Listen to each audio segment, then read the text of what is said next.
और जैसा कि आप सभी को पता होगा कि हमारे भारत देश को कृषि प्रधान देश भी कहा जाता है। क्यों कहा जाता है? क्योंकि भारत देश में 60% से भी अधिक लोग अपने रोजगार के लिए, अपना पेट भरने के लिए कृषि पर निर्भर रहते हैं। और आपको यह भी पता होगा कि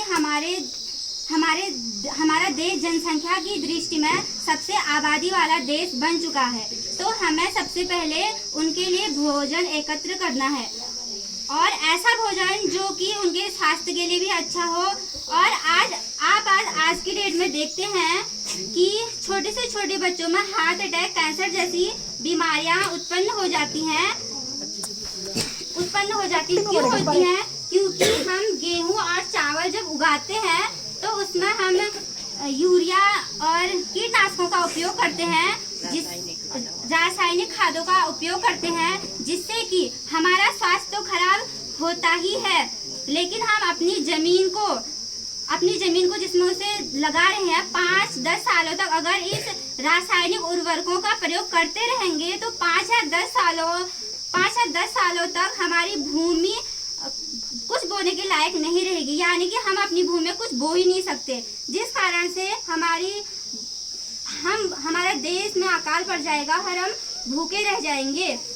और दूसरा, हमारा स्वास्थ्य खराब होगा तो हम डॉक्टर के पास जाते हैं, और वो ज्यादा से ज्यादा क्या करेगा? हमें दवाइयाँ देगा, और हम उसकी महंगी दवाइयों को खाना पसंद करते हैं, लेकिन इस मिलेट्स को खाना पसंद नहीं करते।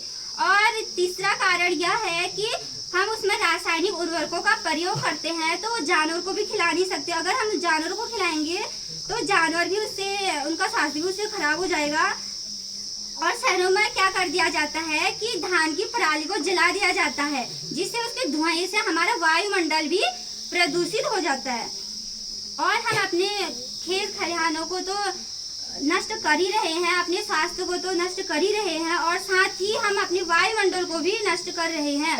और आपको पता होगा कि हमारे पुराने अम्मा लोग जो है इस मिलेट्स का प्रयोग करते थे, और वो इस मिलेट्स को खाते थे।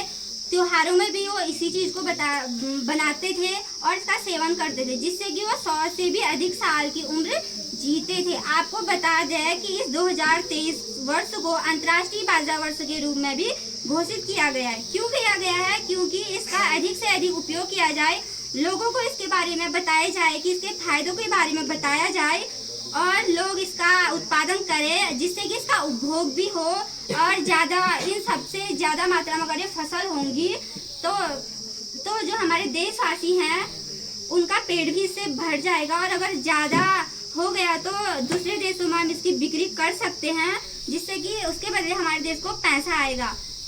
और जैसा कि हमारा उत्तराखंड राज्य बहुत छोटा होने के कारण इस मोटे अनाज की सबसे ज्यादा रागी, जिसे मड़ुआ के नाम से भी जाना जाता है, इसका उत्पादन करता है, और इसको दूसरे देश को देता, उपभोग करता है। और जैसे राजस्थान, ये सभी मिलेट्स सबसे ज्यादा हमारे देश राजस्थान में होते हैं। आपको पता होगा कि राजस्थान में बहुत अधिक शुष्क क्षेत्र भी है, तो वहाँ पे इसका उत्पादन हो रहा है। तो और देशों में तब भी ठीक ही है, तो और देशों में इसका उत्पादन हो सकता है, राज्यों में हो सकता है। तो आपको बता दें कि एक स्मार्ट क्रॉप भी है।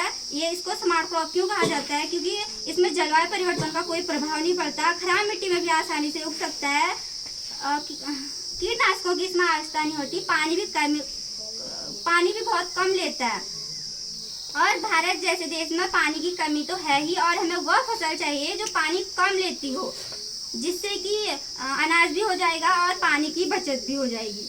और यह एक स्मार्ट फूड के रूप में भी है।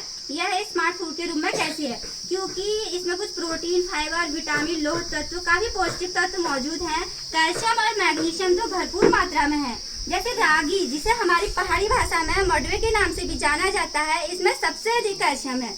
और जो पोषण है ये किसके लिए फायदेमंद है? वैसे तो ये सभी के लिए फायदेमंद है, लेकिन सबसे अधिक महिलाओं और बच्चों के लिए फायदेमंद है। महिलाओं में जो आयरन की समस्या उत्पन्न हो जाती है उससे मुक्ति दिलाएगा, और बच्चों में जो कुपोषण की समस्या हो जाती है उससे मुक्ति दिलाएगा। कौन?